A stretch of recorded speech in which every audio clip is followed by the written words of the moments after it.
अच्छा तो बहुत मर्द हुई लेकिन तोहरे लेखा ना हुई। हाँ तो हमारा लेखा मर्दो कोई नहीं खियो हाँ। जाला।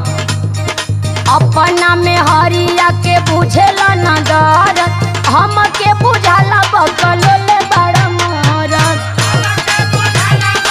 बकलो लती तो तोर बाबू हमसे तोर बियाह करता। तो हमार दर्द तो के ना समझ में आवत है। सारा देहिया में उठेला लहरिया, सारा देहिया में उठेला लहरिया।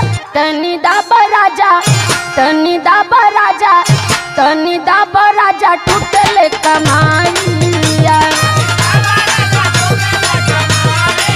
अरे मम्मी के तोरा से बर्दाश्त होई। एकरी अलावा कुछ और जाने ला।